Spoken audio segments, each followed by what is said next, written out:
The opinions expressed on this radio station, its programs, and its website by the hosts, guests, and call-in listeners or chatters are solely the opinions of the original source who expressed them. They do not necessarily represent the opinions of Revolution Radio and FreedomSlips.com, its staff, or affiliates. You're listening to Revolution Radio, FreedomSlips.com, 100% listener-supported radio, and now we return you to your host.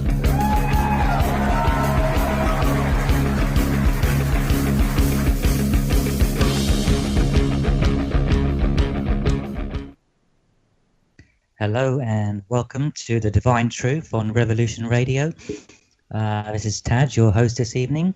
My co-host for the first hour will be Nyssa. Hi Nyssa, how are you? Hi there. Hi, I'm fine, thank you. That's good to hear.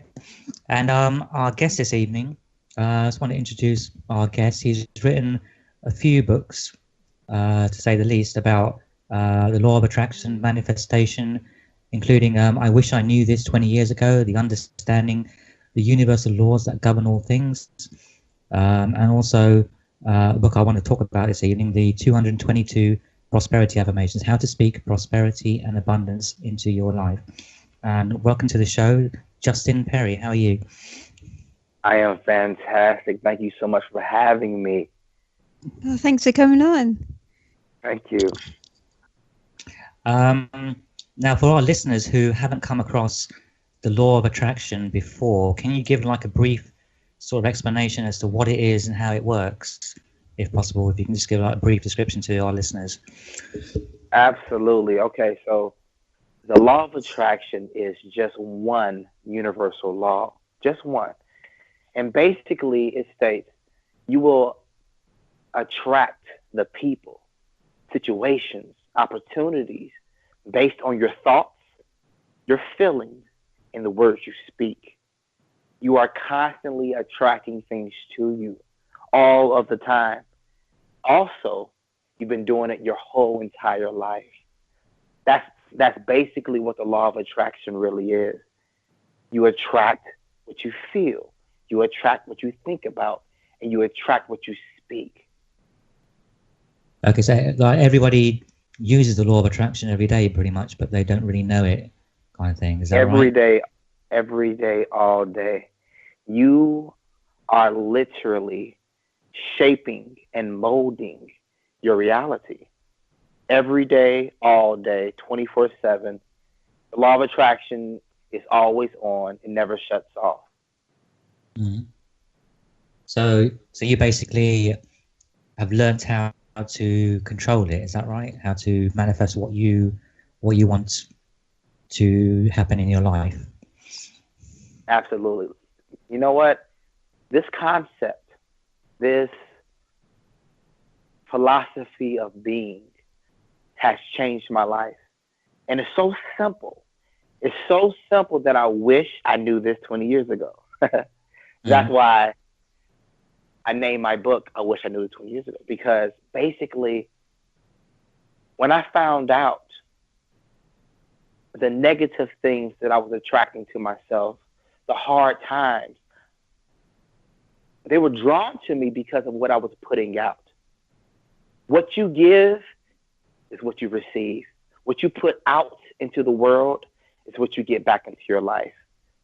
So when I discovered this simple law, I successfully trained my mind to only think about, only feel, only talk about what I wanted to experience. And sooner or later, my reality reflected everything that I put out. It's really that simple. It's really that simple. I think the hardest thing is that we've basically been taught from birth that if we fear something or worry about something, then that will help us to prevent it from happening. But in reality, the opposite is true. So if I get into a car and I'm constantly thinking, is it going to crash? Is it going to crash? That's where my focus is. It's not going to prevent the car from crashing. In fact, it might actually make it crash because it might be nervous driving. But we're actually taught backwards, I think. And I think the hardest part is retraining your mind because the universe doesn't speak in words, it speaks in frequency. But when we use our words, we're casting like emotional spells. So we're speaking, and the universe trusts us. We don't trust ourselves, but the universe trusts us. So what we put out in emotion, which is energy in motion, emotion, what we put out, it will give back to us because it trusts us. And learning that is so hard. I mean, how did you find it when you first tried to change your mindset? Because I've heard that you need to hold a thought for at least 3 days to actually get over the, because most people will begin and then they won't see immediate results. And then they will just like completely lose track and go back into the old thought processes. How did you get over the trouble of hanging on to the thought? Well, for me, so the subconscious mind records our habits and our beliefs. It takes a minimum of 21 days, to form a brand new belief. Stanford University did this small experiment where they observed that it takes between 21 and 66 days, but 21 days is the minimum. So for me, it was kind of hard for me to focus on what I wanted because, like you said, since birth, we've been programmed to talk about what we fear, to avoid what we fear, think about what we fear, and then avoid it. But that's not how the law of attraction works. So basically, if I'm thinking fear, if I'm feeling fear, I'm attracting more fear to me, more situations and opportunities that will bring more fear into my life. So it's all about diligence, persistence. How bad do you want to change? How bad do you want to live this dream life that you have in your imagination? Most people really don't have the willpower or the persistence, but the question is, how bad do you want it? So for me, I was sick and tired of being sick and tired. I didn't understand why my life didn't work. Okay, before I found out about this beautiful law of attraction, my life was really difficult. I mean, nothing went right.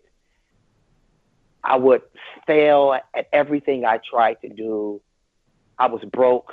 I was sick all the time. I was depressed. And I didn't understand why. But it wasn't until someone introduced me to this concept. And when I began to actually implement these laws, these philosophies in my life, that's when my life started to change. I'm like, wow, this is amazing. Like, this is like the greatest knowledge any of us can learn. Basically stating, once you use this law of attraction, you can literally create anything you want in your life. I've seen it like firsthand. My wife and I, we have successfully handcrafted, built, tailored our life based on our beliefs and what we want to happen. So now life isn't happening to us.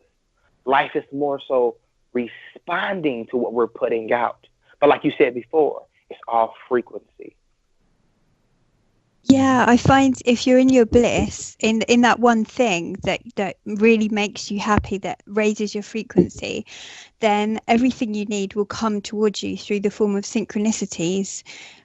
Say if you have a hobby that you really, really enjoy and you turn that into a career, then other people with the same mindset and materials and information that you need will be drawn to you like a magnet. So the easiest way is not to think of it as a challenge or something you have to fight, or because that resistance will cause blocks in your mind. You'll think, oh, this is too hard, I can't stick to it for 28 days. But if you think of something you really, really enjoy doing and you think, yeah, I could do that forever, because when you're in your bliss, time and space just dissolves. Yes. You're just suspended, and that is your true divinity. That's your true self, and that's why you're here in the first place. So everything you need will then just gravitate towards you. That's You know what I what? find. You're so, like, seriously, you understand this. So you must be a student of this as well. Because, I mean, most people really don't understand it. It's simple, but it's not at the same time. Yeah. And, right? I mean, but once you understand it, it's like, oh, okay, so basically what I put out is what I get back. What I put out in thought, word, and deed is what I get back into my life. And if you can, just train yourself to just like focus on what you want. But like you said, don't make this a chore. This this journey of life is supposed to be fun. Now, things you will have challenges. You will have challenges, but you're meant to overcome those challenges. That's why you have them. Because that's all part of the plan as well. That's another dimension that I was going to ask you about on this topic, which it probably includes the other laws of the universe. Because when I read The Secret, I felt that the only thing missing from The Secret was basically, if you're here for a specific lesson, if your soul's here for a specific lesson, then certain things will be blocked off from you in order to push you in the direction that you're meant to go to learn the lesson that you're supposed to learn in this life. So I was just going to ask you, are there other laws of the universe that are implemented to make that happen? You know what? See, this is going to be a really good conversation, because I can't have this conversation with most people. What you're saying is absolutely true. Your soul, who you really are, chose to come here for a certain reason. You picked all the challenges and the trials and tribulations that you will face for whatever reason. But you are creating your reality. Nothing is set in stone. There was a certain route that you wanted to take. But since you have free will, you can switch routes at any time. But it will be in your best interest to follow your bliss, because that's the route you initially wanted to take. Yeah, I understand. Did that make any sense to you? I understand. Okay. Yeah, because I mean, also, like in astrology, it will have your there's a dynamic in the astrology chart of basically where the north node and the south node, it is basically the south node, whatever sign or anything that is, that's kind of cut off from you, because that's the lesson that you learned in your last life. Right.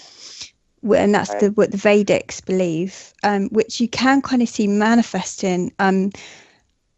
So it's almost as though, yes, we have free will and we can manifest anything, but it's almost as though there's it's kind of like there's fate, kind of like roadblocks, like things that we have to learn, and we can do it in all different ways, but we're not supposed to really hurt ourselves learning these things. We can learn it in our bliss. We can learn it a fun way or a really hard way. We can go the really hard road to learn something, or the really fun road to learn something.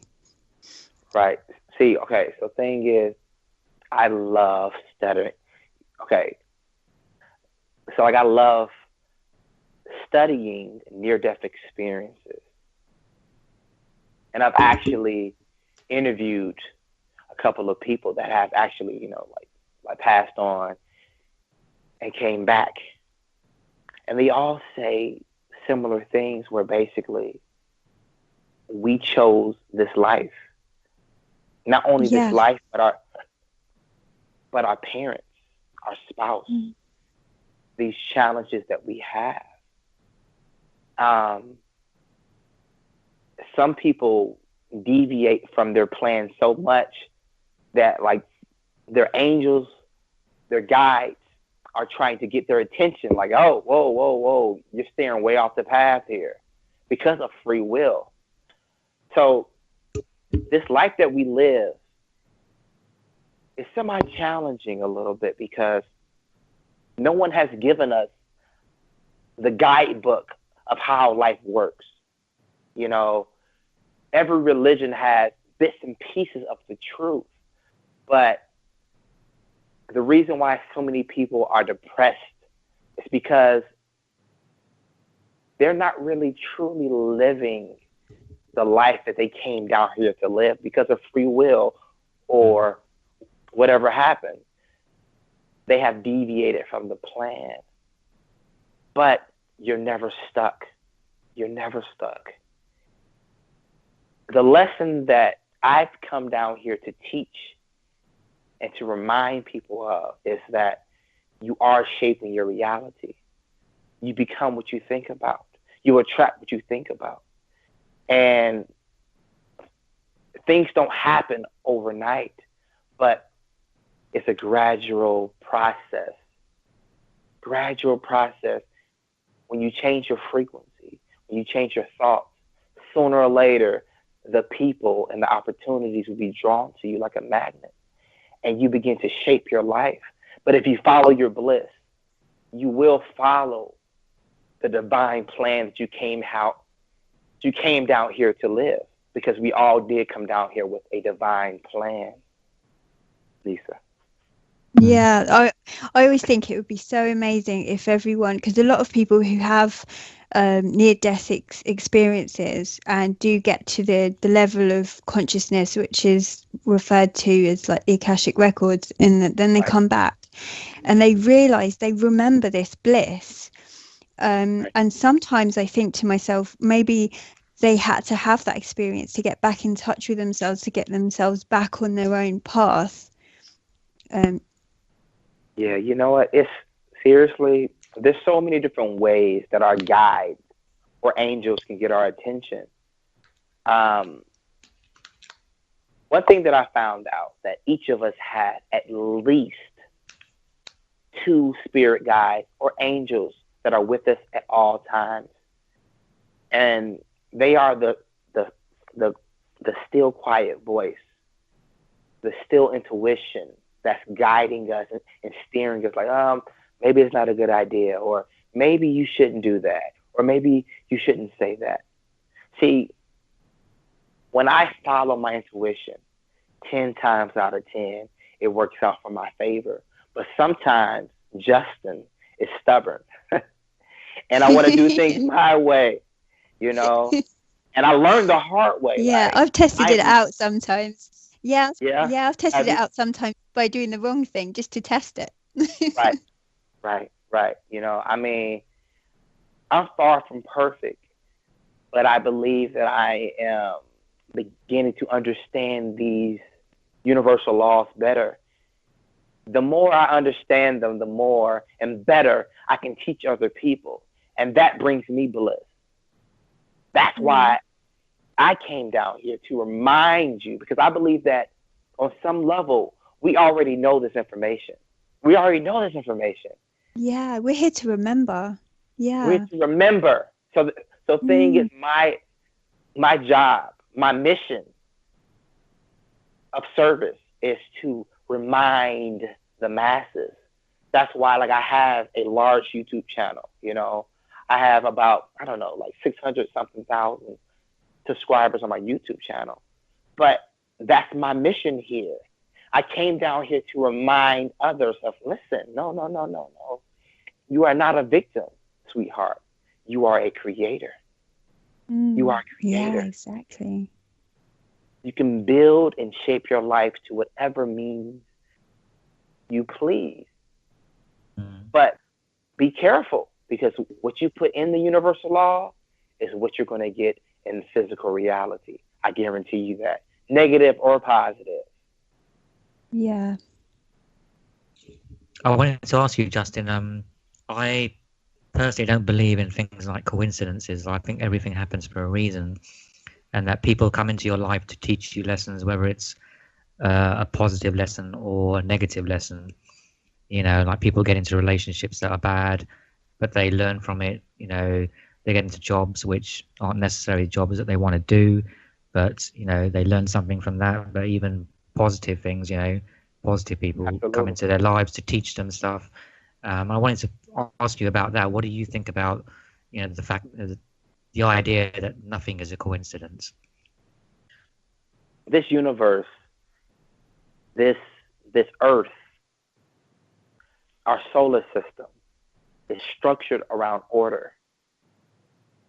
If anything is a coincidence, that would mean that basically everything is random. There's nothing random in this beautiful created universe. There's nothing random. Everything has order, even if we don't understand it with our human mind. Everything has order. Everything has structure, even when it seems like it doesn't. So thing is, when I talk about manifestation, you think about what you want. You visualize what you want. You think about what you want. You feel what you want. And the universe orchestrates and designs the events surrounding that manifestation. And if you don't want to use the word universe, you can say God. To me, God, source, all that is, they're one and the same. So thing is, for me, I like saying universe because it's all that is. It's everything. So there's nothing random in God's universe, even if it seems like it is. Everything is designed and structured with perfect order. 100%. It's like everything's in synchronicity, isn't it? Even though most people don't see it. Most people don't see it. They don't have the eyes to see it. But when you're I guess when you're sort of awake, you can see these things more. They're more obvious to you. You know what, Taj? Seriously, I have become a professional observer. Yeah. Meaning I kind of sit back and I watch and I run, small experiments on my life just to see what manifests from it. And I've come to the conclusion that basically the subtle energy that we put out always finds us when we least expect it. Sometimes you can meditate on something for like 2 minutes, 3 minutes, then forget about it. And then fast forward 2 months and you run right into what you visualize. Like, that was weird. So this universe is always responding to what we're putting out. There's nothing random. So thing is, you can attract things 2 ways. Based on the energy that you put out or the energy that you put out before you were born. Because you planned for certain things to happen to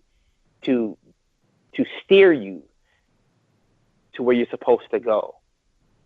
But it's all energy. It's all energy. I liked, I was watching one of your interviews and I don't know if you want to tell this story, the story about the blue apple. I found that quite funny. Do you want to tell that story? It's crazy. Listen, this is crazy, okay? This blew my mind and it's absolutely true. Even if it sounds crazy, it's 100% true. So when I first learned about the law of attraction, I wanted to prove to myself that I could actually manifest anything in my life. So I said, okay, let me think of something so silly that if I can bring this into my reality, I can manifest anything. So I said, okay, let me see if I can manifest a blue apple.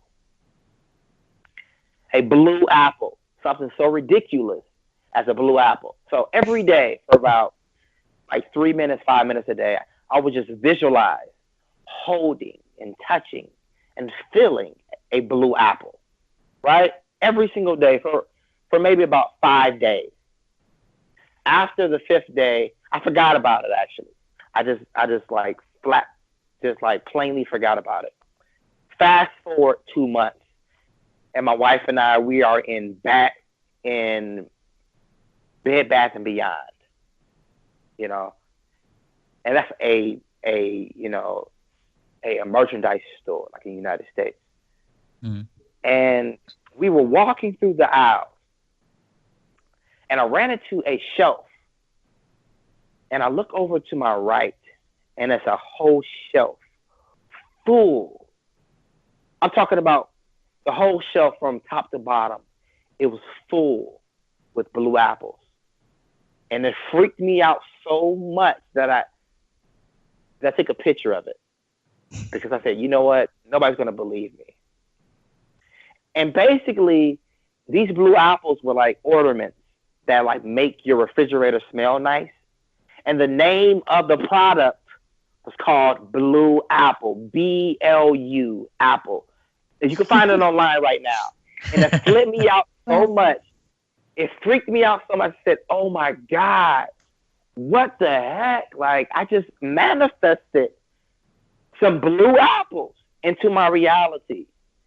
And that's when I was like, wait, time out. This is so weird and so eerie that I'm like, if I can manifest this, then money shouldn't be a problem, and happiness should be a problem, and a nice house should be a problem, and a nice car should be a problem. I mean, I don't mean to sound materialistic, but I believe that this life that we have is meant to create material things because we are in a material universe. Mm. We're meant to have these human experiences.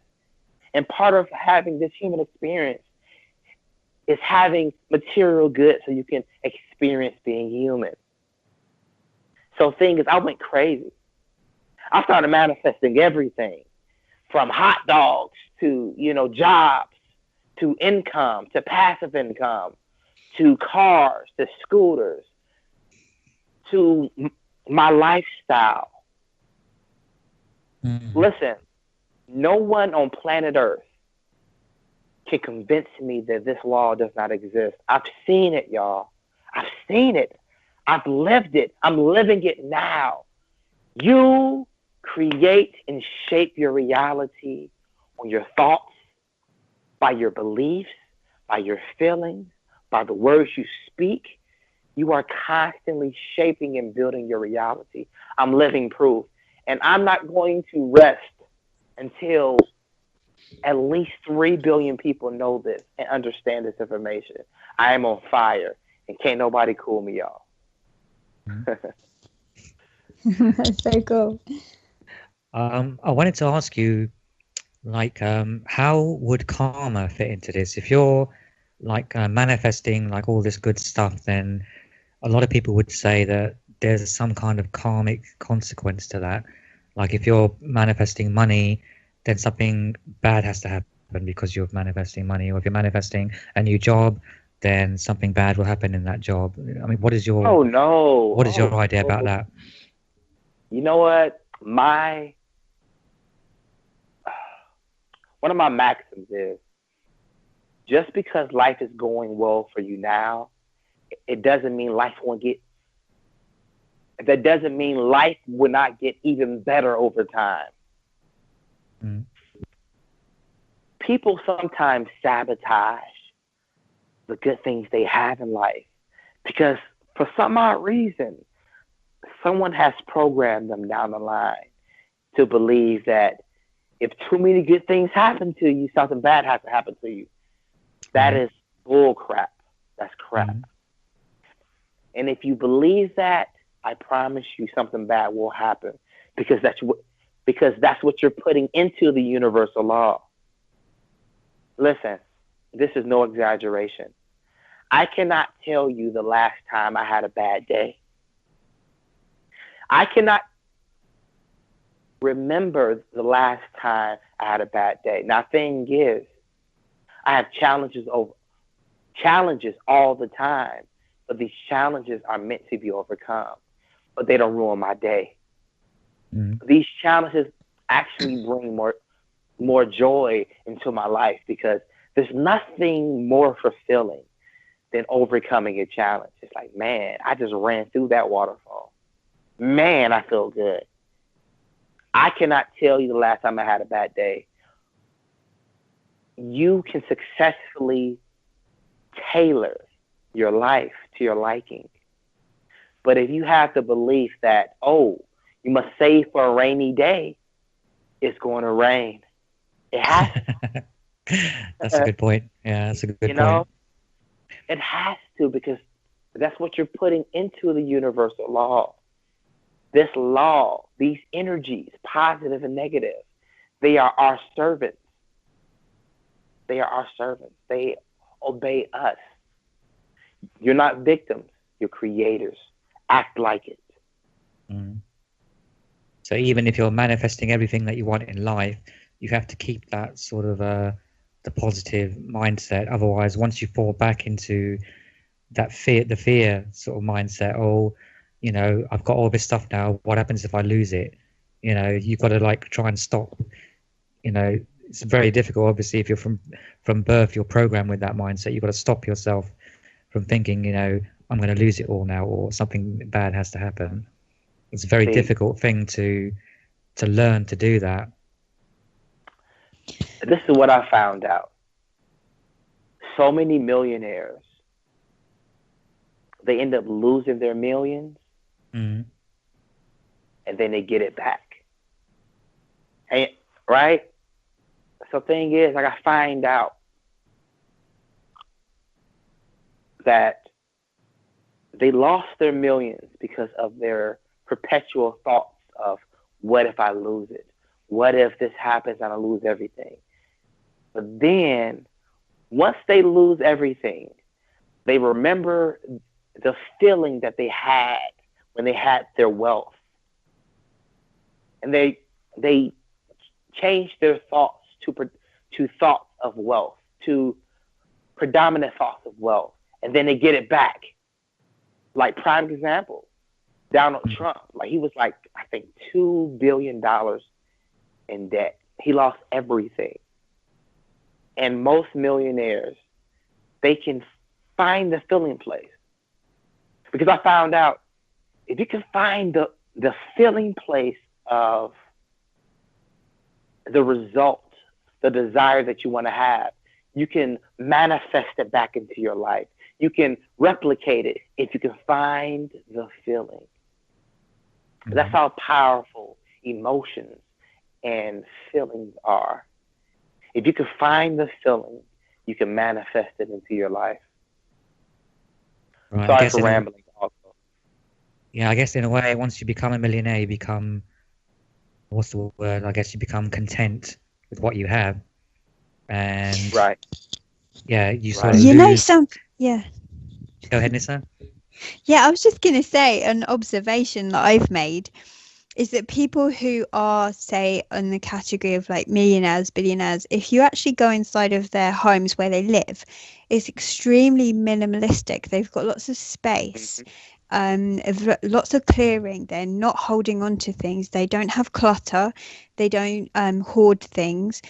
And then as you go down sort of like the pay grade, you find people who have lots of clutter and hoard lots of things. They usually have less money in the bank. So the fear of losing things and holding on to things is actually counterproductive, because then they end up losing things. But if you make space and relax, I think it's okay. Right. I can let go of all this junk, and that can work as a metaphor as well. If you just let go of all this junk, then more comes in, because the universe hates a void. It just will not have a void. Does. Yeah, but we are so petrified of voids. We're petrified of voids, but the universe doesn't understand the concept of a void. See, that's so brilliant, you know, and I can tell that you have done your homework, because that's called the vacuum law. Oh, it's a law. Awesome. Yes. Yes, you know what? Catherine Ponder talks about this in her book. What is the book called? I'm sorry. The Dynamic Laws of Prosperity. Where she talks about if you clutter, you are actually like preventing new energy from reaching you. But if you have, okay, let's say that you have a closet and it's filled with clothes that you no longer use. She recommends taking all those clothes and giving them away. And since the universe hates a void, it rushes to fill that void immediately. So thing is, it also complements the law of giving and receiving, because when you give out, you must have something returned back to you, because what you give is what you always receive. So thing is, what I found out is all of these laws complement each other, and they're all interconnected. They're all interconnected. So thing is, holding on to things, you actually lose what you have because you're actually holding on to it. You know, there is a expression that I use, and it's a closed hand cannot give or receive blessings because it's closed down tight, you know. I was raised like in a beautiful household, but I was raised like in a kind of a frugal, cheap household where basically my parents cut coupons all the time for fear of not having enough. What if this happens? What if that happens? So basically you're planning for the negative. And if you save for a rainy day, it has to rain. You're going to have one. Yeah. Right. Yeah. So my wife and I, we don't save for rainy days. We save for opportunities. Yeah, reframing and rephrasing things is amazing. Like you said earlier, challenges. You have challenges. Most people would label that problems. They would say, I have lots of problems. Okay. And then that puts up loads of roadblocks in your energy, in your schedule of your day, in your mind, and everything shuts you down, and feelings of depression, hopelessness, victimization all come flooding in on a subconscious level. But if you say, I have this challenge today, then that becomes a quest and excitement. Because excitement, I think I read somewhere that the emotion of excitement and nervousness is exactly the same physiological recipe. It's just the thought behind it. So for people who have anxiety, when they go into the mode of feeling really anxious and everything, if they can visualize themselves being excited, they'll feel the same in their body, but the energy will change. Absolutely. You know what? I just had to write down what I just said. I'm like, that was so good that I got to talk about that on Instagram. So I'm sorry. Like, that was so good. I'm like, that was so good. I got to write that down. Okay. You know. This is awesome. I love this topic. So you're teaching Justin now, Nyssa. Yes. I'm like, oh man, that was so good. That was so good. I love this topic though, because I've always had this relationship with the universe, and I have also had like a near-death experience and all the rest of it, and I think you just learn so much from that as well, because you see it from the outside in. But when I was born, I had memories of past lives, so I was already on the outside looking in. So I was already realized that I was kind of like, it's kind of like playing a computer game, but you're in the room playing the computer game and the lights are still on. You're not immersed in the game so much that all the lights are off and all you can see is the game, or watching a movie and you're just engrossed in the storyline. You're actually aware of the other people in the room and that you're watching a story. And energy, I can see the way energy relates to different people as well, which people just really don't understand that yet. But everyone's getting there. It's all moving in the right direction. And people like you are just absolutely a godsend, because, it's going to move things along so much quicker. You know what? Question. Okay. I mean, if you don't mind, can you share your near-death experience with me? Because I would like to learn, you know, when I can. Yeah. Well, it's quite lengthy and intense, but basically, if I just boil it down to the really important stuff, basically the fabric of everything is love, is the frequency of love. And that is why I feel that if you're in your bliss and in your sovereignty and you feel your energy, you will be in synchronicities. You'll have deja vu all the time. You will things that you need will come to you all the time. Um, there's nothing to fear, and we all exist on multiple levels all the time. Right. Like when people talk about their higher selves, it's almost as though it's some kind of severed consciousness that's separate from themselves, but it's not. It's you existing parallel on all different layers, That's so just good. from a different perspective. Like, say if someone's standing on top of the Eiffel Tower, they're not more intelligent than me standing on the ground, but they can see further than I can, so their perspective is going to say, stop, there's a car coming, like, down the road. It's not because Right. that's like the holy higher self. It's just that it's a completely different perspective that's talking to you through your intuition, because intuition, emotion, all that kind of thing isn't considered valuable in today's society because it goes against all of the mind control that is basically telling us what to think just so that we buy the right stuff and do the right things in society. But we're not here just to like fit into a mold. We're here because we all have a specific purpose. And something I was also shown was I was shown the globe. It looked like a globe. It's like a hologram. I was shown like a hologram of a globe, and it had like red string going all around the globe, and little points of light, and everyone was interconnected. Everyone was connected. It didn't matter which country you were in. Everyone was connected, and if it was a dance, like that's what I was told. This is a dance, and it's, you know, like when you listen to music, the point of listening to music isn't a destination. It's not to like listen to the last note. It's basically just to enjoy the music as it's going. So a lot of people live their lives thinking, okay, so I'm going to get this qualification, get this job, then I'm going to retire. You know, they're always looking at the end point. But the whole thing of this existence is there is no end point. Even when you die, there's no end point because it's about the universe splitting itself into fragments because it's all fractal, because it's sacred geometry.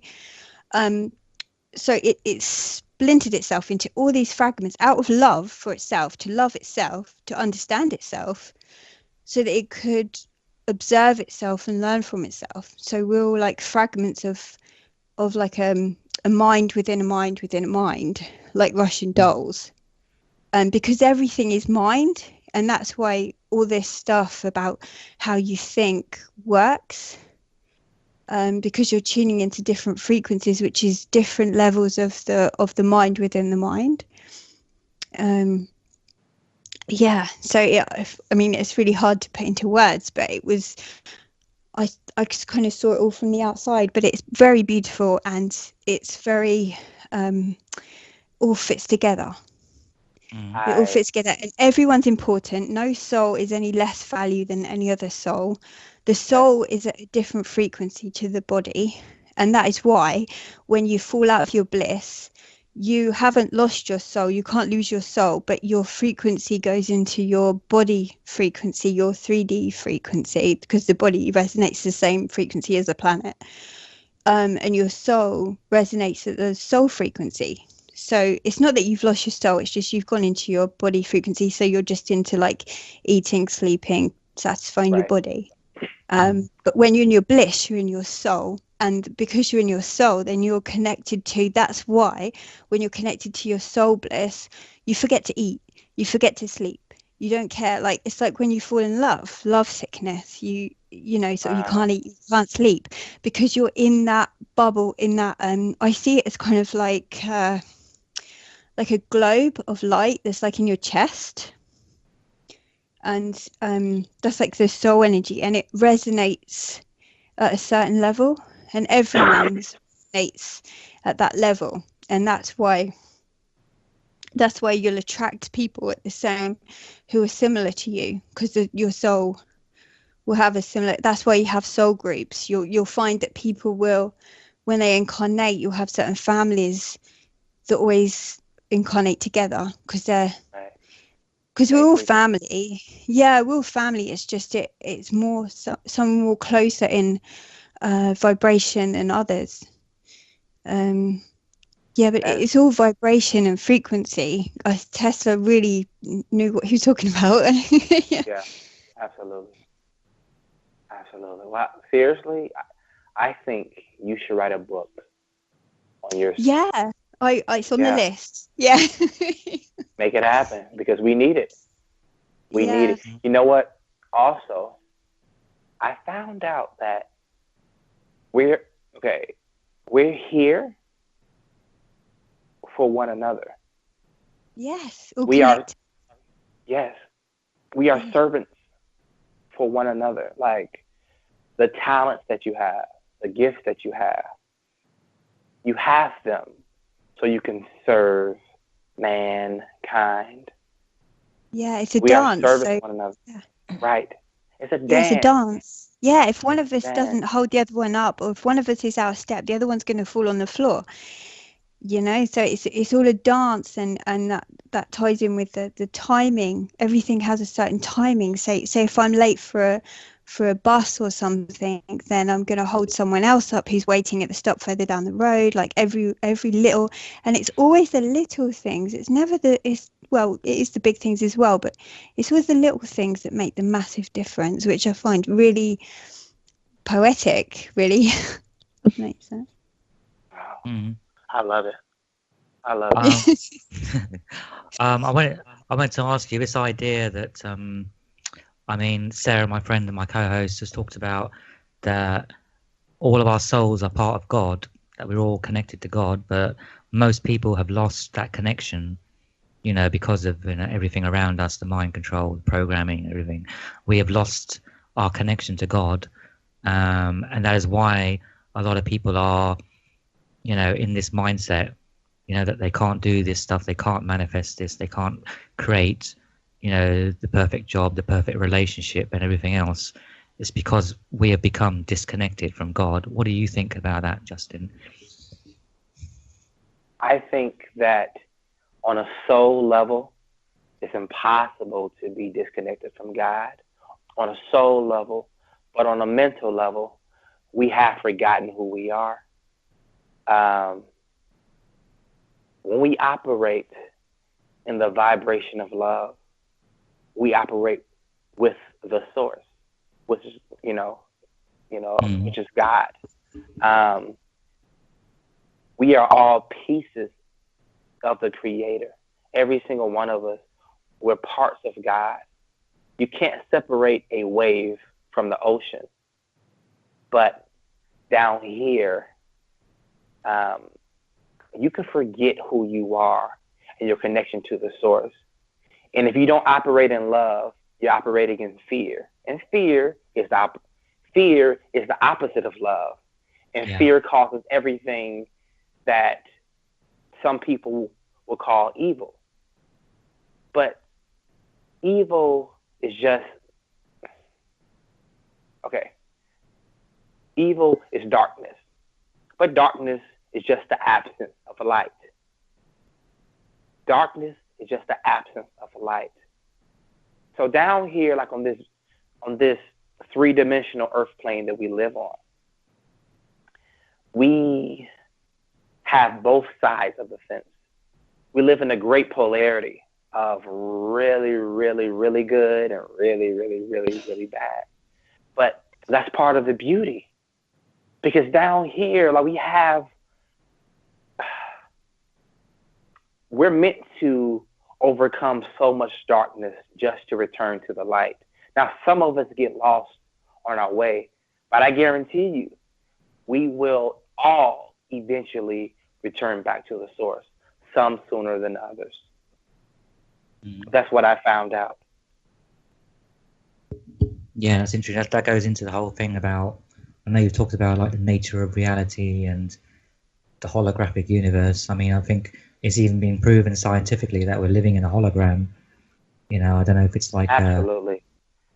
You know, and that, you know, the idea that you can manifest things when you're living in a hologram, I think most people would find that concept quite difficult to get their head around. Yeah, you know what? I find it difficult at times to be normal. Yeah. Because I know this information. So now, when I'm walking through life, it feels like I'm in a dream. Yeah. It feels like this really isn't really real. That this is just a figment of my imagination and all of our imagination. It's like collective unconscious. But for me, like at times, I have to kind of like try to forget that and live like a regular human.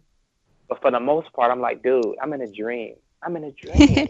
You know, Justin, I've actually coined a phrase for that because I've had that all my life, and I call it lucid living. Lucid living. I call it lucid living. You know, lucid dreaming. You're dreaming and you're aware that you're a dreamer dreaming.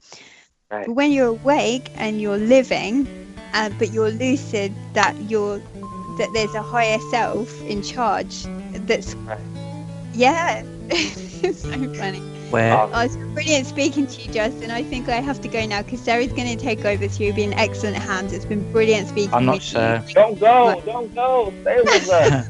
Hold on, Nyssa. I'm not sure if Sarah's going to come on. So if you want to just hold on the line for a bit. And we'll be back after the break. We're just going to a commercial break now. We'll be back in a few minutes. If you guys just mute your microphones.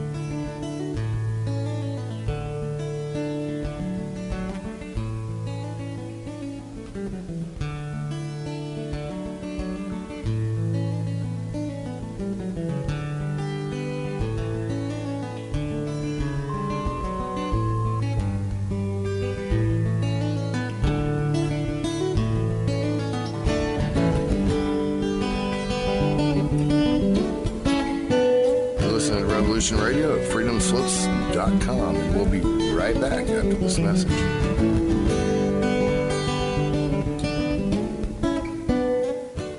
The opinions expressed on this radio station, its programs, and its website by the hosts, guests, and call-in listeners or chatters are solely the opinions of the original source who expressed them. They do not necessarily represent the opinions of Revolution Radio and freedomslips.com, its staff, or affiliates. You're listening to Revolution Radio, freedomslips.com, 100% listener-supported radio, and now we return you to your host.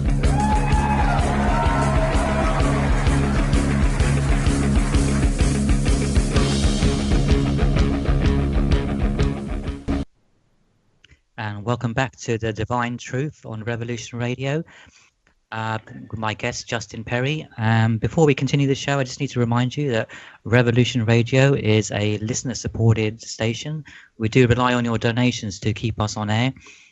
Please go to freedomslips.com to the support us section where you can make a donation, or you can buy one of our seed packs starting at $60. All of our seeds are non-GMO, non-hybrid heirloom seeds.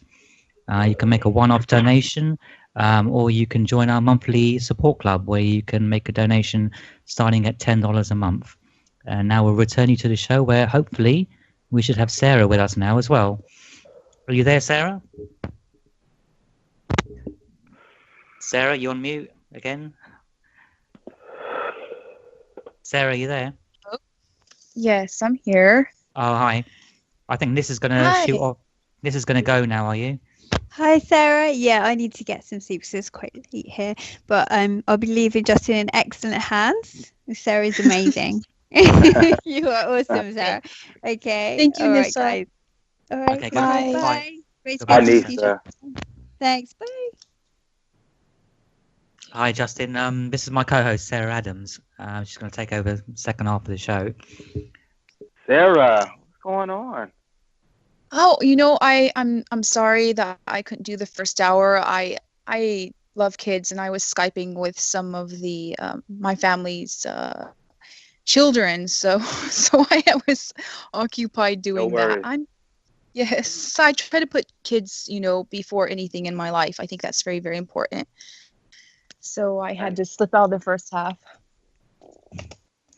No worries at all, Sarah. Justin, I wanted to talk a little bit about your recent book, the 222 Prosperity Affirmations, and how to speak prosperity and abundance into your life. What made you write this book, and why did you pick that particular number as an unusual number to pick, 222? Is there some significance to that number? Yes, 222 in numerology. It's an angel number, and it means all is well. I discovered that many people are having financial troubles, and those financial troubles add stress to their life, and stress kills you faster than anything. So my intention on writing this book is to let people know, or to remind people, that the words that you speak can actually attract your surroundings. So consciously use certain words to attract prosperity to you. I agree with that the words that we speak are very powerful, and essentially they can attract good or evil to us, or positive or negative, depending on how you want to term that. For me, at least, I notice a lot of... Go ahead. Is it like the intention behind the words more than the actual words?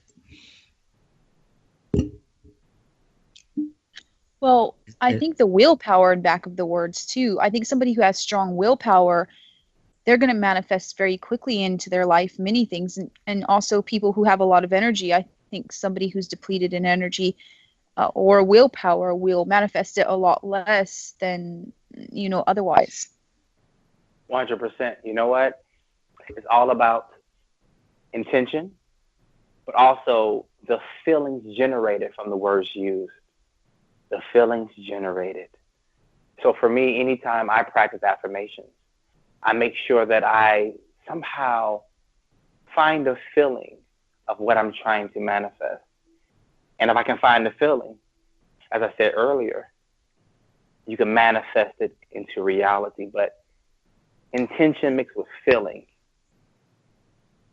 That's emotion, yes. Emotion is, it has an electrical charge, doesn't it? It has a very intense charge. So you're right. Absolutely. Emotion, Absolutely. yes.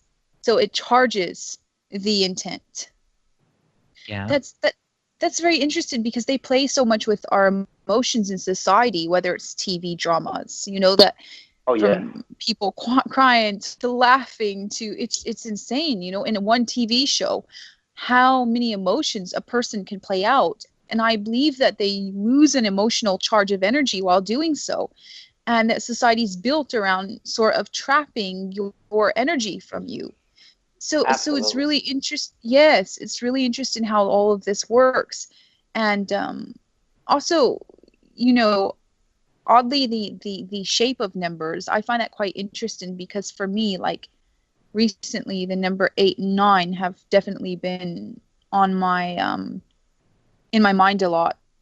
Really? And I was looking at the snake that eats its tail. Oh yeah, the aura, how do you pronounce that? Boreas or something like that? Yeah. Ouroboros. Yes. Yes, and it's sort of, in some cultures, it's the number 8. It looks like the number 8, which I find is quite interesting. I wonder if certain numbers aren't based off of specific beings to also summon energy from specific beings or power from specific beings or spirits. Are Yeah, there, you know what? Justin, Yeah, are there any specific numbers that are important to you? Oh, absolutely, absolutely. I carry the numbers 888 in my wallet. Right. That is a number of prosperity, or more so, abundance. Also, 777. 777 is an angel number telling you, great job, keep doing the work that you're doing. We are watching. So thing is, certain numbers I'm always looking for, always seeing. But like we said earlier, there's no such thing as coincidence. Everything is in order. Everything fits like in a perfect puzzle, even if we don't understand it. So if we see a certain set of numbers, those are signs from the universe or our angels to get our attention. So yeah, I can agree with you on that. I have very interesting experiences. Specifically, I noticed there's certain numbers that really are, when I see them, I know there's a presence around me that is protecting me. So it's quite interesting. But I have the same thing happen with words. When I walk around, sometimes words will just, catch my eye, and I can feel this force that's speaking to me through the words, just as it is through numbers and through many things. Even a person giving me a hug, I often, I'm very spiritual. That's how I communicate with something that I call God or the divine. And interestingly enough, numbers, you have to think that numbers, they specifically like 555 is another one that I see a lot. And really? yes, it's one that I see quite a lot. They let you know of the energy that's in the vicinity. I noticed that. So if you're Right. somewhere out and you need to make sure you're safe or what's going on, you just look around at the numbers and they're codes. Well, you think that Neo walks through all these codes in the Matrix. He's decoding all of that and going through the codes. He's literally breaking the codes. Exactly. So yes, so the numbers around us are very, very important, and to keep an eye on those. So many people don't realize that everything that's divine or everything that's supernatural is hidden in the subtle. They don't realize that it's there. It's on signs, it's on the license plates everywhere around you. You just have to be able to pick it up. The universe is always communicating with us all of the time. The thing is, most people are asleep to this. But if you're conscious, watch for the signs. Watch, listen. You know what?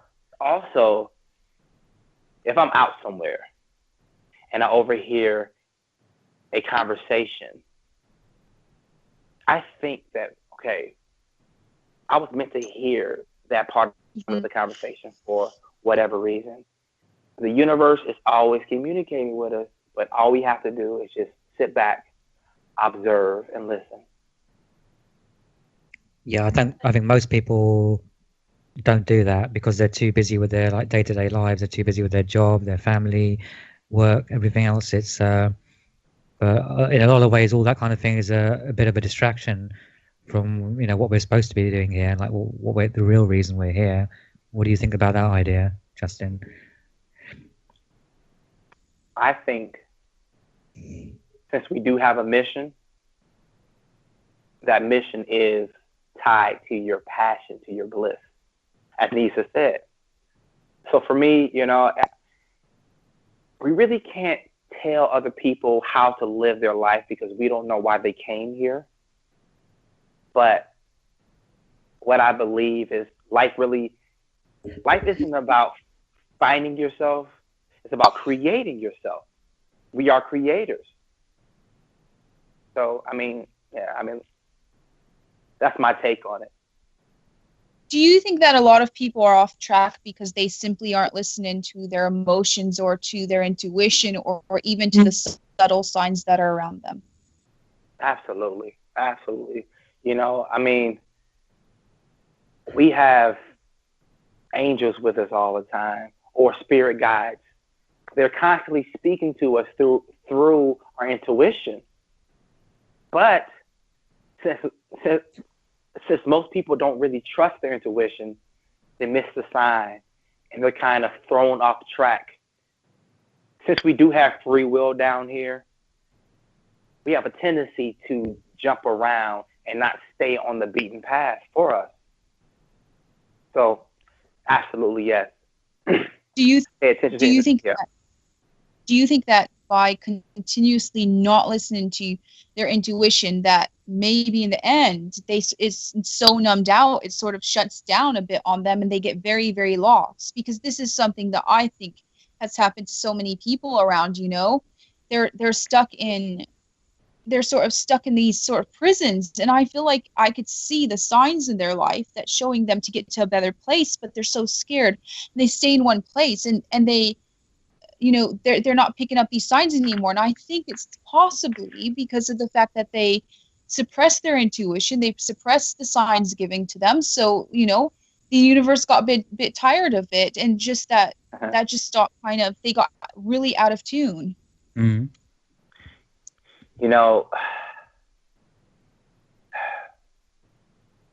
this earth that we live on, this planet, this like 3D dimensional reality, this holographic simulation that we live on, is a very difficult place because there's so many things fighting for your attention. Especially emotion. Today. Yes, yes. Mm-hmm. Because we're overstimulated. And since we're overstimulated, we never sit down and just listen. Just sit down and meditate for about 10, 15 minutes. Just total silence and just listen. And through listening, we will be guided. We'll be steered to the real reason why we came down here, because all of us do have a mission. But some of us are so stubborn.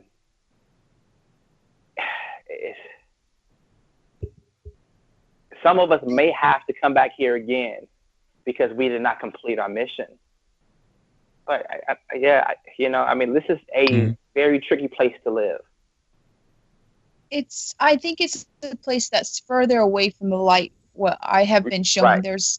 It's further away from the light, and light is information. Light is guidance. Think about, you know, a candle in a dark room. It shows. It's a guide and light.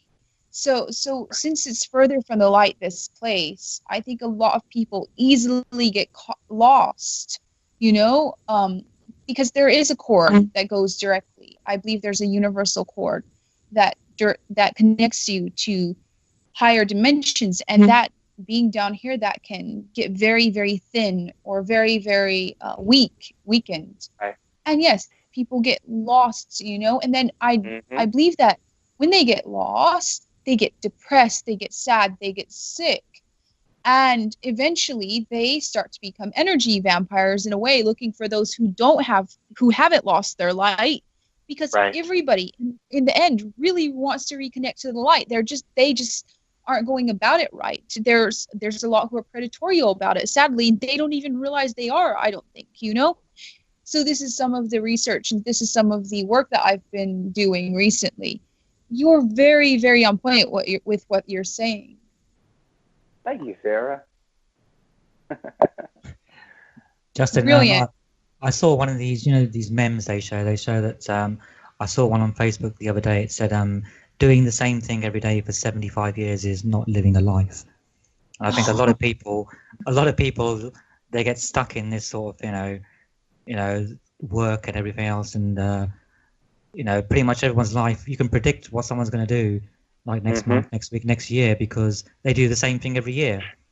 And that's not really living your life. You know, it's quite sad in a way, but it seems to be the way that most of society, or I would say maybe 80% of society, lives their life. And I think it's you know, more and more people are becoming awake to stuff, but it is a slow process, don't you think?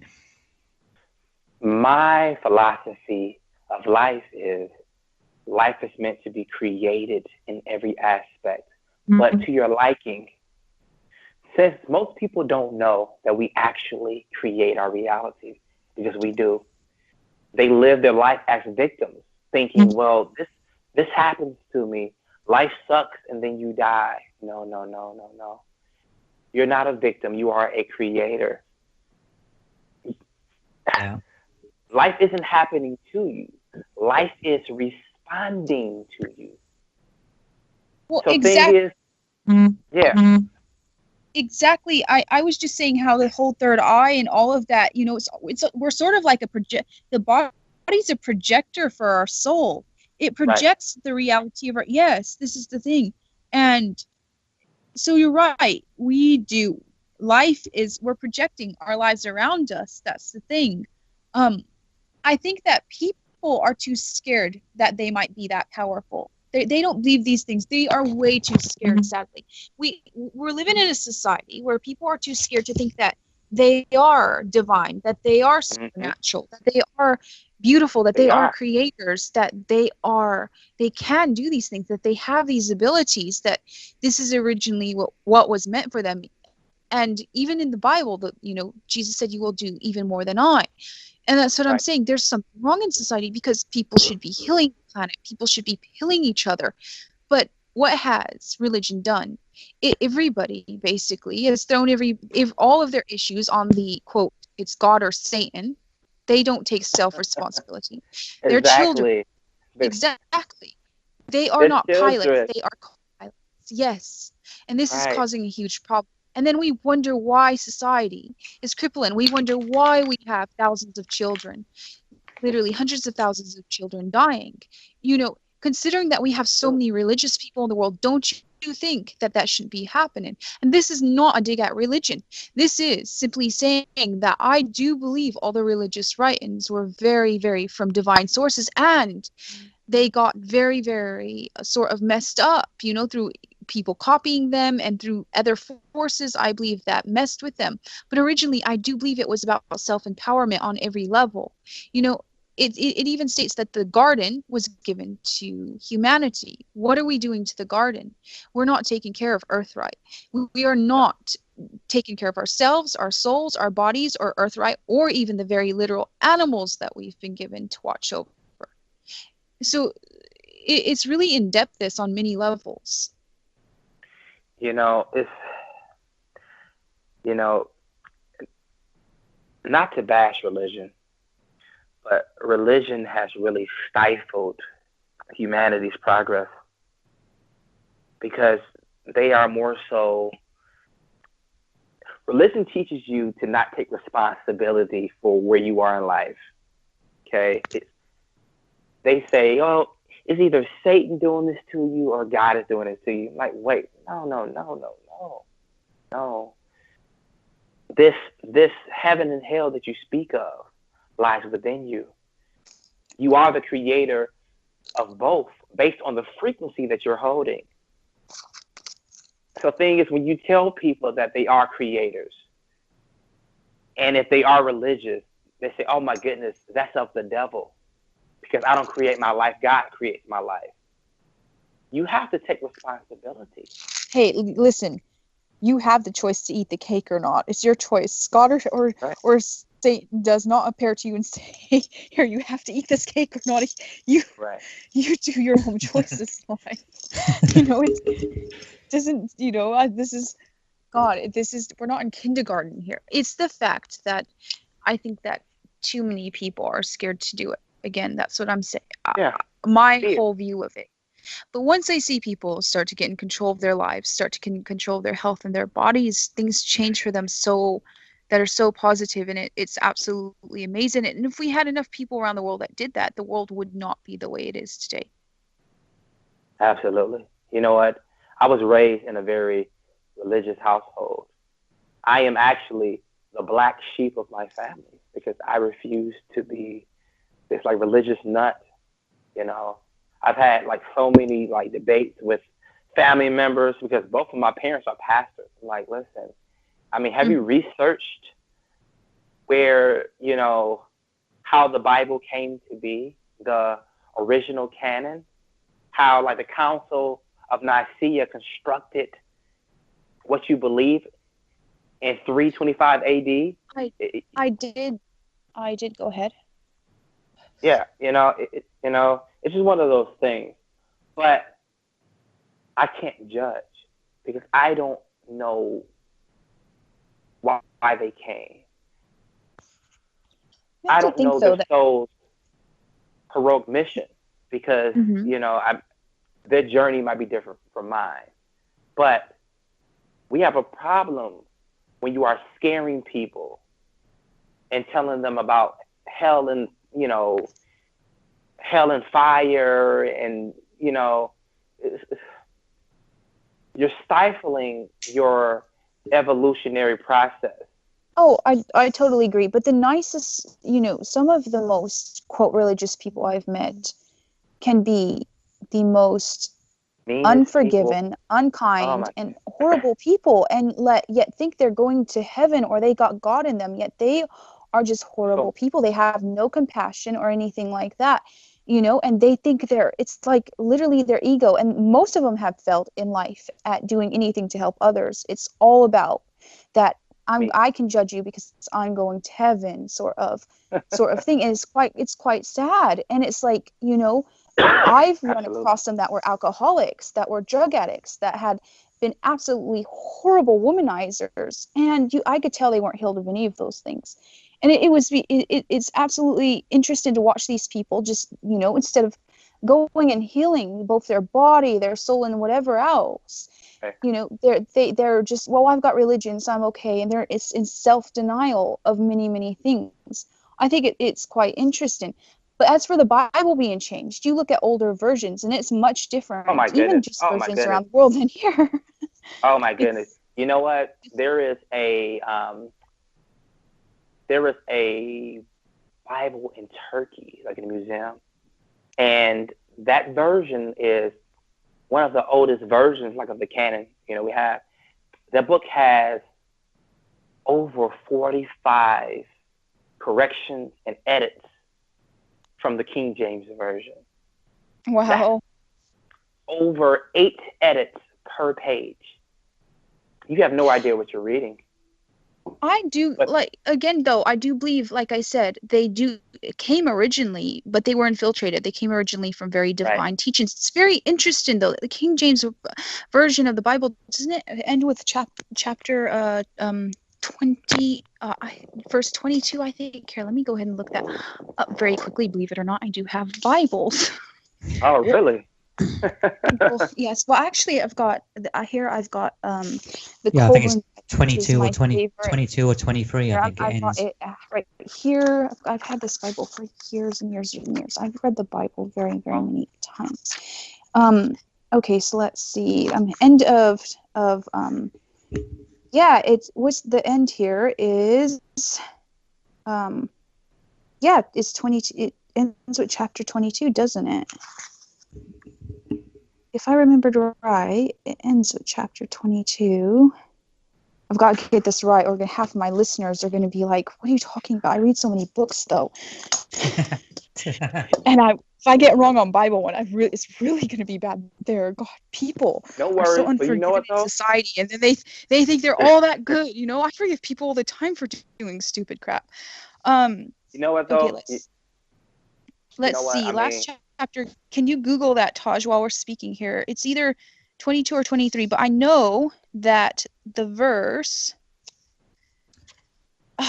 there's a verse about the tree of life, about humanity lighting back up and you know, getting back in touch with the tree of life. And I know it's verse 22. The last chapter is Revelation 22.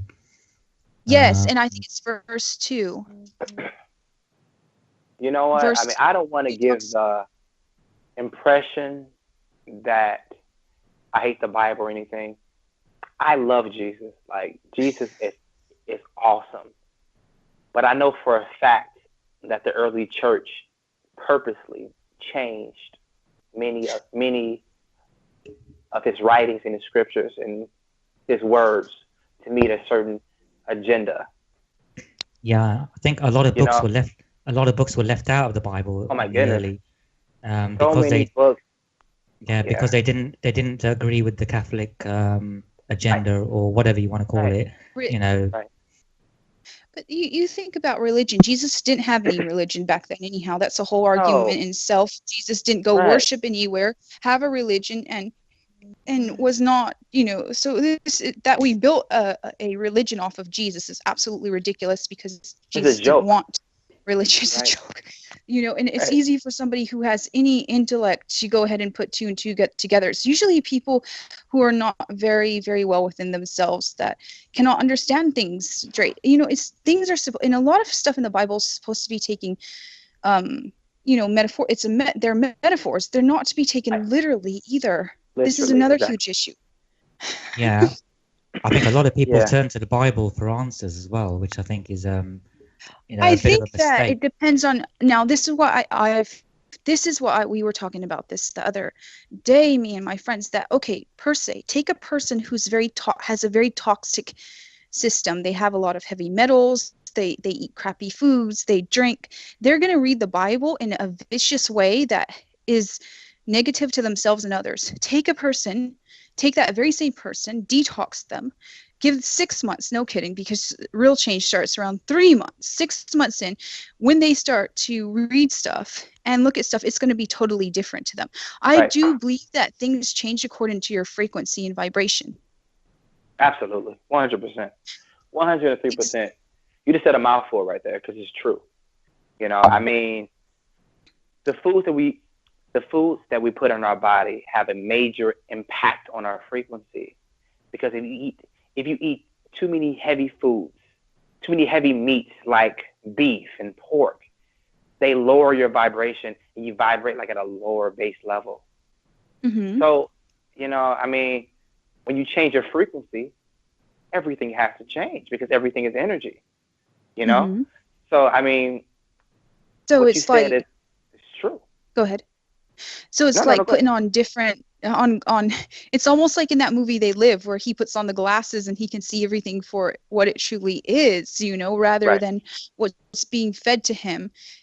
That's a brilliant movie, by the way. Anybody who wants to really understand what we're talking about here should probably watch the movie They Live, because that explains a lot about this subject. I don't know, have you seen that movie? I have not, but you know what? I'm going to watch it as soon as we get off. I'm going to watch it. You should. It's an older movie. It's definitely an older movie, but it's absolutely pure brilliance. Yeah, it's from the 80s. Basically, a guy gets these glasses, and every time he puts the glasses on, he can see like newspapers, what the real message is behind the newspapers and advertising. And really? So it will say like a newspaper, which might be like New York Times, and you'll put the glasses on, and it'll say spend more, or something like that, or buy more, or stuff like that. Subliminals, yeah. It's like he sees all the subliminal stuff, but it's right there, in front of his face. Okay, you know what? I have to check it out. Absolutely, I got to check that out. Justin, I wanted to ask you also about dreams. Did you write a book about dreams? Was that you? I did not. No, you know what? Or was that another Justin Perry? There was another Justin Perry, right. But you know what? Dreams, you know what? Okay.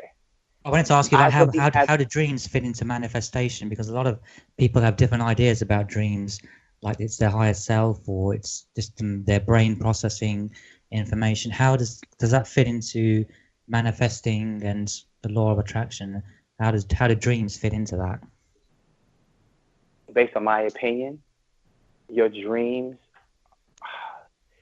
they can be a portal between you and different dimensions. But on top of that,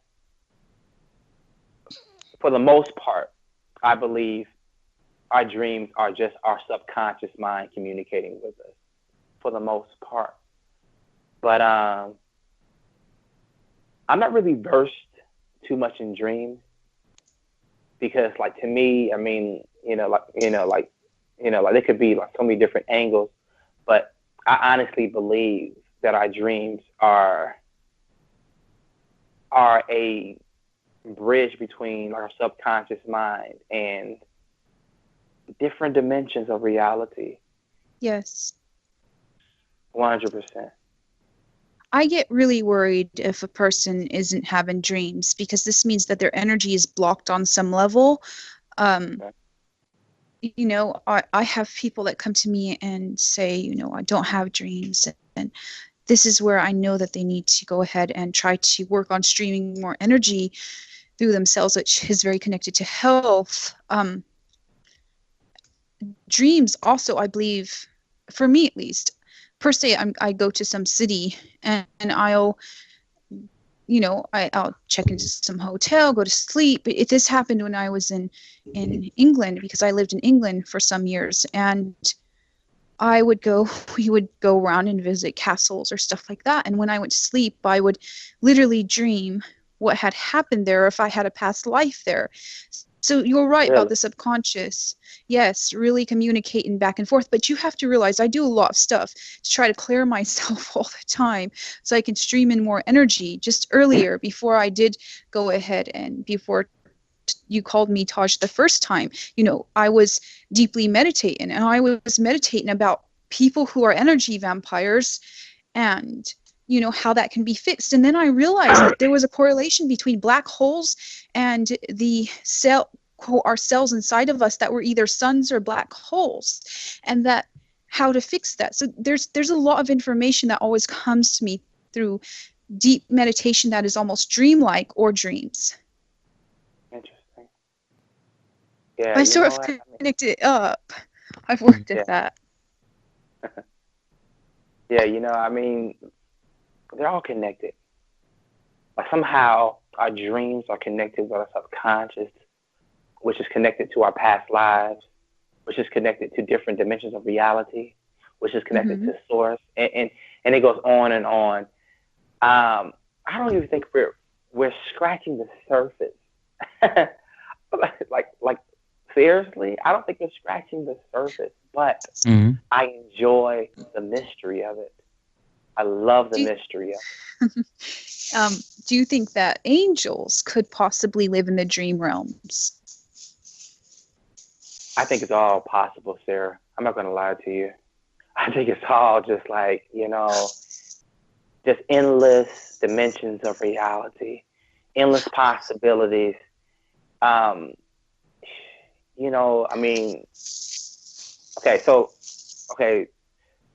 So anytime my wife and I, we go to sleep listening to like a certain tone, we'll both have similar dreams. What sort of tones are you listening to? I know that I have a playlist that I'm going to go ahead and put up on my Facebook so that people can see it. But I use a lot of the tune-in tones or Enya, and there's some other ones. I do use the chants. I really like those. Those are very good at clearing. Really? Well, the thing is, we use the original solfeggio, scale. Oh, yes. Okay. But we also enjoy 432 hertz. Now, certain tracks that we play, we will either, like some tones cause to have negative dreams, and some tones cause us to have positive dreams. But all in all, anytime my wife has a bad dream, I have a bad dream also. I'm like, interesting. Right. So you're connecting in dreams. You're connecting in dreams to her. Okay, you're feeling. See, that's also being empathic. You can sense in others' emotions or when they're in distress. So that's very interesting. Absolutely. I've noticed people that I love. If something's wrong with them, I can see it in a dream, or I can literally talk to them in a dream, and they'll remember it, and I'll remember it. So to people I'm very close with, people I deeply love, this happens to me quite often. My wife and I, we also remember having conversations in the dream world, still remembering them. But also she's an empath, and I'm an empath as well. So I'm very sensitive to energy. But my wife and I, we spent so many lifetimes together that, like, it's not even funny. I'm talking about, like, oh my goodness, like back in ancient Egypt, so many lifetimes. So the thing is, we're connected on a very deep level. I'm talking about, lifetimes where she was the man, I was the woman. So thing is, we are connected, but thing is, we like to kind of like to share our experience with other people in hopes it can help them as well. It's very interesting. I just recently was doing some meditation about a person close to me, and I realized I remembered them from Egypt, even past that, but specifically from the time of the Golden Dawn for some reason, and even to the founding of the United States. I got flashed all of this, like, during this meditation, remembering them on every single level and realizing why I'm so connected to them, And I have worked with people who, I can see that they incarnated either as the mother, the sister, the daughter, the wife. It's quite interesting, the soul families that sort of travel together. So that's quite beautiful. Absolutely, 100%. Justin, I also wanted to ask you, you talk a lot about manifesting prosperity in your life, but a lot of people also want to do things like maybe manifesting a partner or love or something like that. Does that work in the same way as manifesting money? And no. Or yeah. So how would it work if say, for example, I wanted to manifest a new partner in my life? How would I go about that? Before we were born, we signed contracts with, like, certain people. So thing is, if you want to manifest a partner, you can, but you cannot manifest a specific person because that goes against their free will. Now, money is some of the easiest things to manifest. Prosperity is probably the easiest thing to manifest. Now, thing is, like, I say that now because I'm coming from a prosperity consciousness that I took years to build.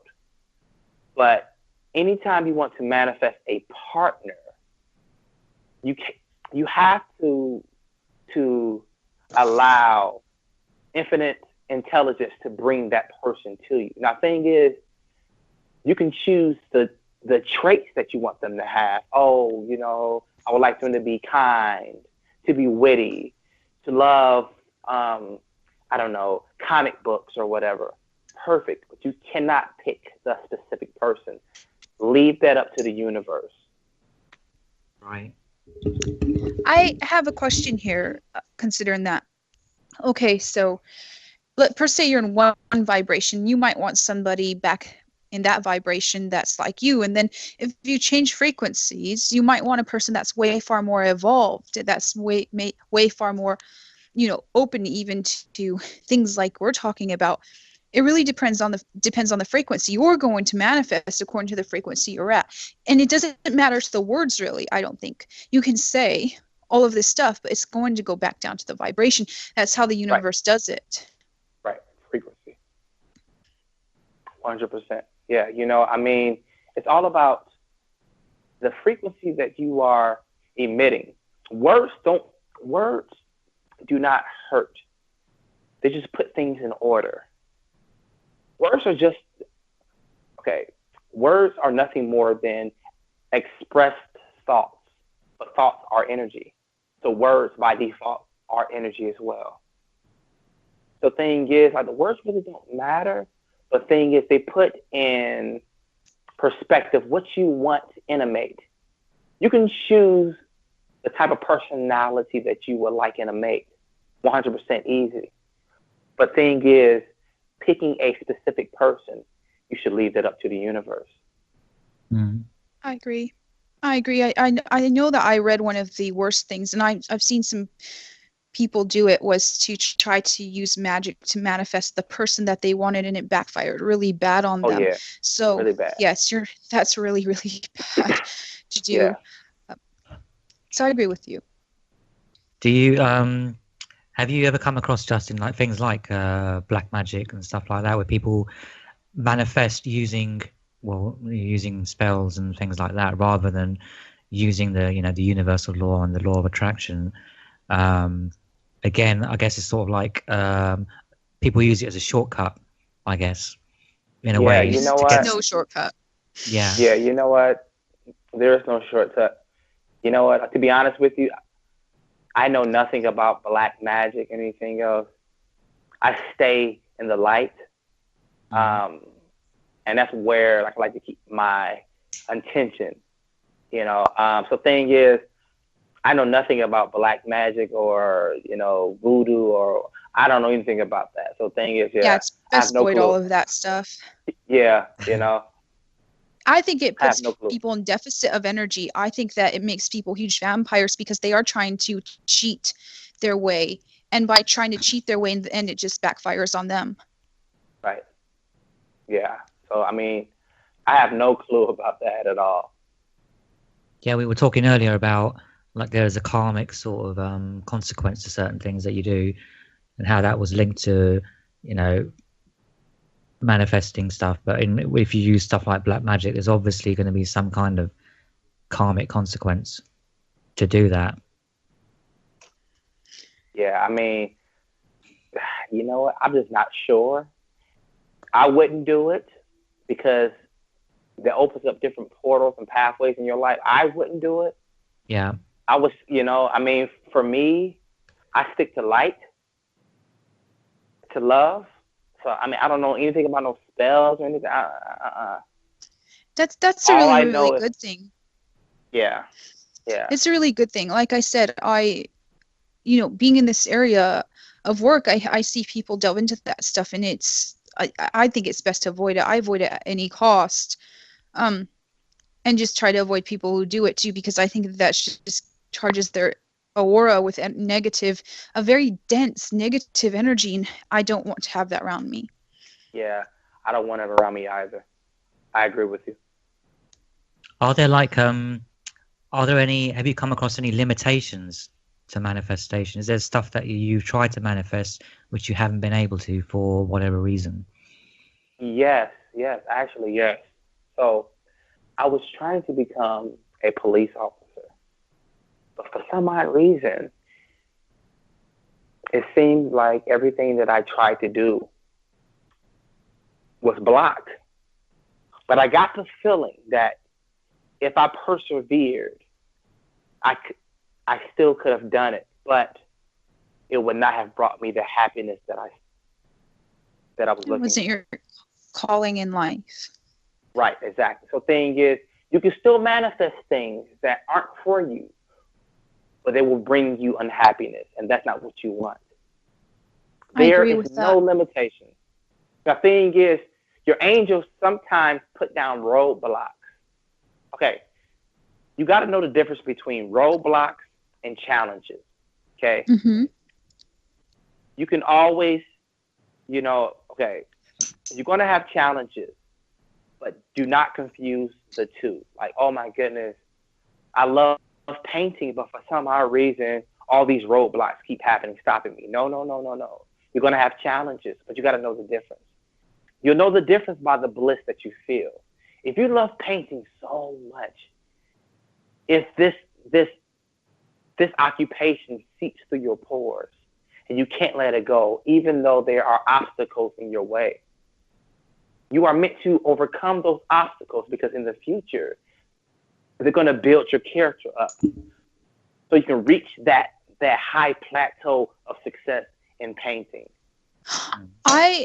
I think that happened to me through the hardship. I went through a lot of hardship as a child, and even somewhat recently, and I feel like I've sort of reborn to something way more powerful, way more evolved. Like I had a death and rebirth recently. It was quite interesting, and it built me up. And, you know, I think the whole spiritual death that it talks about in many religions is just that, you know, to go through a sort of death and rebirth. And I've just recently started to, you know, put two and two together that, wow, I've evolved so much. I went through severe pain because not long ago I lost somebody that I loved, but it's brought me back. Like came back so much stronger and able, like, you know, able to do what I need to do now. It's really inspired me to try harder to do good work for others. It's really has, but it's also my character. I think before I was very, like, I really wanted to be protected or stuff like that. And, you know, I didn't have the sort of, I couldn't go in front of audiences or speak to people one-on-one like this. I was very closed into myself. I was also, you know, it's sort of like I was much more childish, maybe in a way, or not childish, maybe just wanting to hide away from the world. And it's now I want to tell them. It's like I realized that it's made me so much stronger, and I can tell them what I need to tell them and tell them the information that I'm getting, because so many people are disconnected from themselves, and I'm not. Doesn't mean I'm perfect. I do lots of mistakes all the time, but I have a really good heart, and I'm really intent on helping people out in the world, and this is giving me the ability to do so. Absolutely. You know what? I feel the same way. You know what? Okay. For me, I feel like my whole entire life was leading me and building me up and teaching me to become the person that I am now. I had a lot of difficulties growing up. I mean, a lot. So much to the point where I was questioning, I'm like, why is it that everyone in the world understands how to live life well, and I just can't get a grip of it? Why? Yeah. But I'm grateful now for everything that I've been through, because it built who I am now, and I wouldn't trade it for the world. Yeah, I think in a lot of ways when people go through hardships, they sort of wonder why, when it's happening, why is this happening to me? Why is all this bad stuff happening to me? It's not until you come out the other end that you realize that you wouldn't be who you are now, the strong character and everything else that goes with it. You wouldn't be that person that you are now if you hadn't gone through that hardship. So in a way, you know, it's a good thing that I don't want to say it's a good thing that people go through hardships and they go through things where they lose loved ones and stuff like that.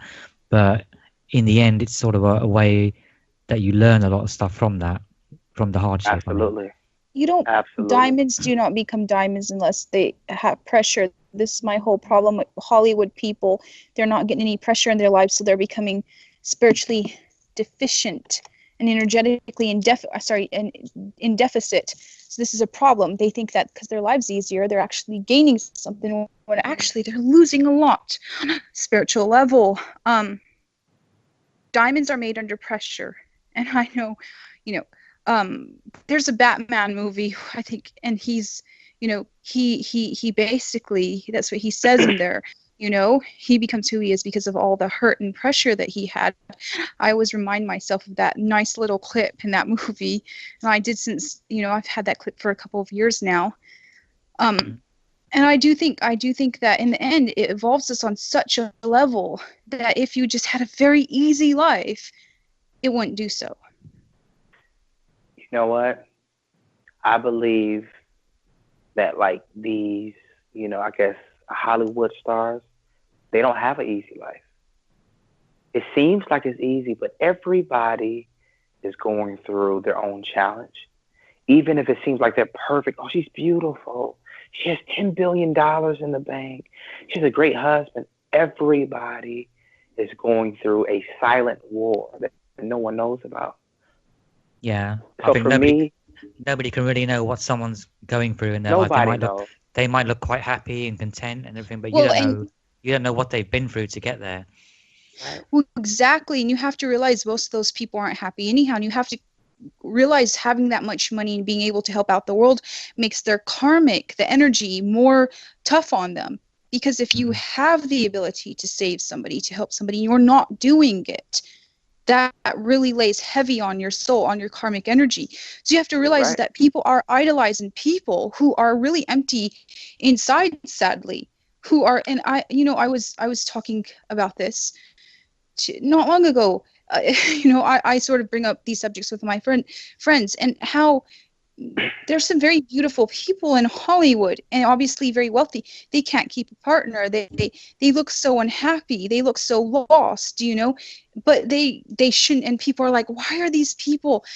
They should be smiling. They should be happy. They don't realize that these people are energetically, they're so disconnected from themselves. They're in debt. They're in debt energetically, because they're not using their means. And if they started using their means and helping out others, I think they'd be a lot happier. It's quite interesting of how that all works. Justin, we're going to finish in about a minute. Do you want to just give out your information as to where people can contact you or find you online? Yes. You can find me on YouTube. You Are Creators, one word. You Are Creators. Or you can find me on Instagram, same name. Or on Facebook, same name. Or on Twitter, same name. You Are Creators. We have about 300 videos on YouTube, and I have about 600,000 subscribers. And I'm so honored to have this platform to talk and help and inspire and remind so many beautiful souls. So check me out. Also, I have 3 best-selling books. You can find them on Amazon. And thank you very much. Thank you. I'll put the links to all your sites on the video when I post it on YouTube. And I just want to thank Justin for coming on the show today. It's been a pleasure talking to you.